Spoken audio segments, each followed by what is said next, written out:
রংপুরের গঙ্গাচড়ায় তিস্তার উপর নির্মিত শেখ হাসিনা সেতুর অন্তত ৫টি স্থানে ফাটল দেখা দিয়েছে।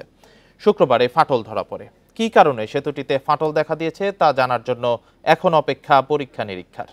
এ বিষয় নিয়ে আরো জানাতে রংপুর থেকে যুক্ত হয়েছেন সহকর্মী নজরুল ইসলাম। নজরুল, সেতুতে ফাটলের কোনো প্রভাব দেখছেন কিনা যান চলাচলে, আর কাজের মান নিয়ে যে প্রশ্ন উঠেছে সে বিষয়ে কোনো ব্যাখ্যা পাওয়া গেছে কিনা?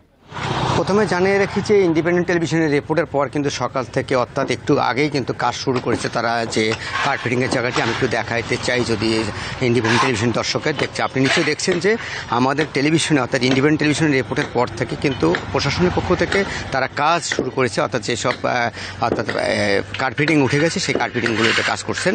তবে এটি আসলে আপনি নিশ্চয়ই দেখছেন। আরেকটি বিষয় জানিয়ে রেখেছি যে এই কাজের মান নিয়ে কিন্তু কথা তুলেছেন এখানকার স্থানীয় যারা চেয়ারম্যান রয়েছেন, ইউপি সদস্য রয়েছেন। তারা বলছেন যে এই কাজটি আসলে একেবারেই ত্রুটিপূর্ণ হয়েছে, কাজটি এখন সঠিকভাবে হয়নি, না হওয়ার কারণে এই যে কার্পেটিং এবং ফাটল এটি দেখা দিয়েছিল। এই ফলেই এই ব্রিজটির কিন্তু আয়ুকাল অর্থাৎ সময় নির্ধারণ করা হয়েছে 100 বছর, সেটি কিন্তু 100 বছর থাকবে না।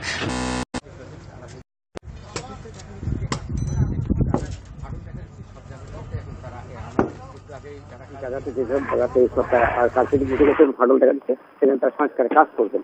তবে এটি কিন্তু আসলে কয়েকদিন ধরে আমরা যখন রিপোর্ট করা শুরু করেছি এবং 4 দিনের পরে কিন্তু আজকে তারা এই কাজের অর্থাৎ কাজ শুরু করেছেন এবং এটি আসলে প্রশাসনের পক্ষ থেকে কাজ শুরু করা হয়েছে। আমরা একটু আগে কিন্তু জেলা প্রশাসনের কথা বলছি, জেলা প্রশাসন বলছে এখনই সেখানে কাজ করতে অর্থাৎ লোকজন যাবেন।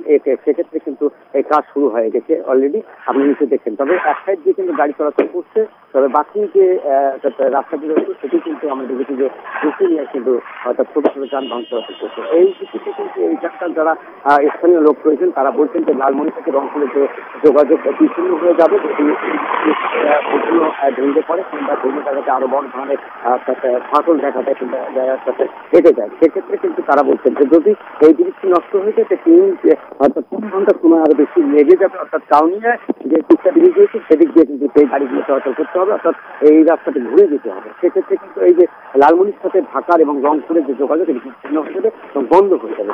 সেক্ষেত্রে কিন্তু এই ব্রিজটি এখন যে কাজ শুরু করেছে, কাজটা শেষ হয়ে গেলে হয়তো বা আবারও যে বড় ভারী যানবাহন চলাচল সেটি